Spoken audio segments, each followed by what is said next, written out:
Hello everybody, welcome back to Pourri, the Lifeguard's niche fragrance review show. And on today's episode, we have a new segment for you. This is our very first fragrance face-off.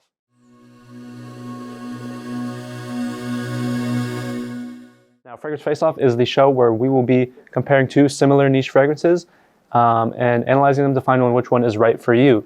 And on today's episode, we have Battle of the Rainy Fragrances. We have Apoteker Tepe's After the Flood versus Toskovat's Empty Wishes Well. Now, what are the main differences between these two fragrances? So After the Flood is a rainy earthiness to it. It has an earthiness to the rain element. And Empty Wishes Well is a rainy fragrance with a metallicness to it. We'll talk about Empty Wishes Well first. Empty Wishes Well by Toskovat, who you might remember from our Inexcusable Evil review. They make fragrances based off of memories. And Empty Wishes Well is trying to evoke the smell of a wishing well, one that's dried up maybe with coins sitting in it, where you get that metallic, very copper note. I get a kind of copper penny smell from it almost.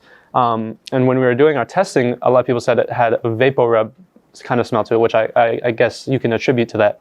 So that it's kind of metallic strangeness to it, that twang. This starts off very, very nice and fresh, and then it moves into that metallic realm. You'll be smelling that copper on you for a while. And then it dries down into a nice, pretty standard but very beautiful patchouli. And I think it's a beautiful fragrance. Now moving on to Apoteker Tepe's After the Flood. After the Flood is a kind of linear fragrance. It doesn't evolve a whole lot, but what it does is really beautiful. This is a very accurate rainy soil. This smells like wet soil to me on the opening. It is almost photorealistic, like walking outside in a wooded area after it had rained to me. This smells, you could pick up a piece of earth and smell this fragrance right next to it and it would smell practically the same, I think. This also dries down into it's the same kind of DNA, the same body of the opening, but it's just way more mellow and it brings out more of the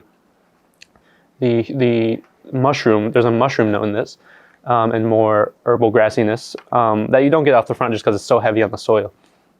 Once it dries down, you get to appreciate those other notes a little bit more once the soil is toned down a little bit.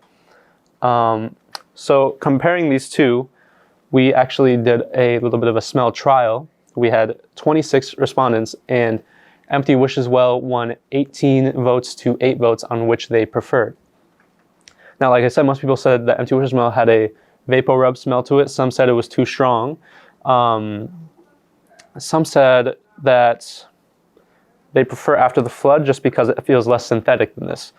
And then speaking of After the Flood, a lot of people did say that it did smell like soil, but a lot of the reactions to this are a moment of like what is that?